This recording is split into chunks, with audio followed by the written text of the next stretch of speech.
I've been working through the book of Ecclesiastes, talking through the basic flow of thought of the book, uh, and basically looking at the themes as they are developed. We started out looking at the introduction in the first 11 verses of this book of Ecclesiastes. We then talked about the vanity of human wisdom, how human wisdom will not satisfy, will not bring, can I say, fulfillment, because to know is one thing, but to solve the dilemmas of life is another. And the ability to do this is pretty much impossible. You can get 7, but you can't get 3 to get 10. Then he talks about the vanity of materialism and pleasure. And he says this also is vanity. Materialism won't satisfy. I built houses, I planted vineyards, I did all of these things, and yet it does not satisfy. But he said wisdom is better than folly, better to have wisdom than not to have wisdom and just have folly. But then on the other hand, both die, the wise man and the fool. So why was I more wise? And there's also the vanity then of leaving one's inheritance to another that might blow or destroy what one has done. So the Kohelet says, enjoy life. Smell the roses, make the most out of life, is what he says. Then as we come to chapter 3, there's a time for everything. Everything has its time, he says, under the sun. A time to be born, a time to die, a time for this or time for that. And God does it. And basically, we can't change the times of life. We had no control over our birth, over when we were born, and so forth. And as a result, we then need to enjoy life. He then talks about the unrighteousness in the place of judgment. Often, where you would expect righteousness, there is unrighteousness. And so, again, he continues to look at different themes. We then come to oppressions under the sun, how that those who have not been born have not even witnessed the oppressions under the sun. Those who have died no longer see them. He's not, again, saying that life is not exciting, because he's talking about pleasure all the way through. But what he's saying is the oppressions done under the sun are really mind-boggling and can be very depressing. Then he talks about the balance between work and rest. He says you need to have one handful of toil and one handful of rest. There has to be this balance. So then we come to the vanity of the lonely miser. And I pick up in chapter 4, verses 7 to 8. It reads, then I returned, and I saw vanity under the sun. There is one alone, and there is not a second. Yes, he has neither child nor brother. Yet there's no end of all of his toil. Neither is the eye satisfied with riches, neither says he, then, for whom am I really laboring, and bereave my soul of that which is good. This also, he says, is vanity and a really striving after the wind. So now he comes to the lonely miser, and who is accumulating for one's own self. Notice he says, I returned, and I saw vanity under the sun. There is one, and there is not a second. He has no son, nor a brother, and yet there is no end of all of his toil. He keeps working very hard but he does not have anyone to share it with. His eye is not satisfied with riches. Even if he makes all kinds of money, he is still unhappy. He has to ask the question then, for whom am I toiling and bereaving my soul of good?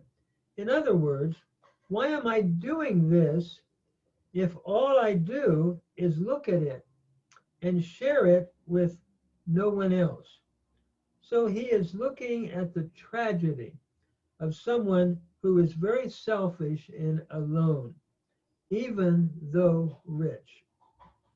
We are meant to share, but he is going to pool it all, and after a while, he begins to see the vanity of all of this.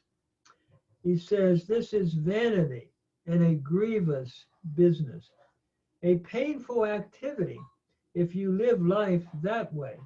This leads to a discussion then about community and friendship, which now follows, and it's the benefit of friends and the sadness of those who are alone. So as we move into that, we're in chapter 4, verses 9 to 12. Notice that Kohelet says, two are better than one, because they have a good reward for their labor. For if they fall, the one will lift up his fellow. But woe to him that is alone when he falls, for he has not another to help him. Again, if two lie together, then they have heat. But how can one be warm alone? And if one prevail against him, two shall withstand him, and a threefold cord is not quickly broken. Notice now, he is going to give advice that leads away from the lonely miser in all of his sadness to see the importance of community. Two are better than one. It is better to have friendship than to just be alone in the world, because two have a good reward for their toil. That is, they share their toil with each other. If one shall fall, then his friend will raise him up. But woe to the one who should fall, and there is not a second to raise him up. In life, then, everyone experiences moments of falling in one way or another. And the need of friendship is that the other can buttress another and lift one up. Again, if two lie together, they will have warmth. But to one, how can he be warm alone? Again, he is illustrating the benefits of friendship. Without friendship, life can be pretty cold and sad. If a man prevail against him that is alone, then two will be able to stand against him. If one is overpowered, two will be able to help. Certainly in life, there are times when people feel they can be overpowered by the circumstances of life. He uses this as an illustration of this kind of reality. And then he says a threefold cord is not easily broken. By the way, this is a parable to drive home the point and to conclude the argument. Often in Hebrew, we have the expression two, yea, three, which he uses to say a friend is so essential. But if you have more, it is even better. One of the sad things in our culture is this subject of loneliness. We see this especially as people age. My wife and I have observed in our neighborhood and in other places where we have been that people are lonely. Having pastored for many, many years, We have seen a lot of elderly people who are extremely lonely. They often will be living in homes by themselves, even if they have large, expensive homes. They still feel alone. I remember that in years past, on Sunday, you would go out and eat together after church. Being a pastor, everybody would go out and eat together. Uh, and as a result, you would invite others even to your home. But those days, sad to say, are virtually gone. The basic scenario of church life is that you come together for 1 hour and then everybody splits, everybody goes. At best, you might have a cup of coffee and a donut and talk about, if you're in Ohio, the Buckeyes for 5 minutes, and then everyone goes back to their islands or their lonely environments. The Kohelet here is speaking to our time and culture, saying that we have to somehow make time to build friendships. Loneliness is a horrible, horrible plague that we often see, especially now with computers and technology. Even though people communicate on Facebook, it's not the same as face-to-face, incarnational communication. I remember how, like I said, years ago, people would have others over to their home after church. And as a pastor, you would be invited out. There's a story, sort of a humorous story, that was told that there was this lady in a parking lot at a, let's say, like a grocery store. And this man with a big stomach was in her way. And she said, "Sir, would you get that beer gut out of the way?" He said, "I beg your pardon, ma'am. I'm a Southern Baptist preacher." He could have said anything. "I'm a Baptist preacher. I happen to be Baptist." So let's say he said, "I'm a Baptist preacher." And she said to him then, "Well, would you please get that chicken coop out of the way?" What that was saying is, pastors used to go out for chicken dinner after church with families. Those days are gone. And so we often, in a humorous way, laugh at that, but that's gone today.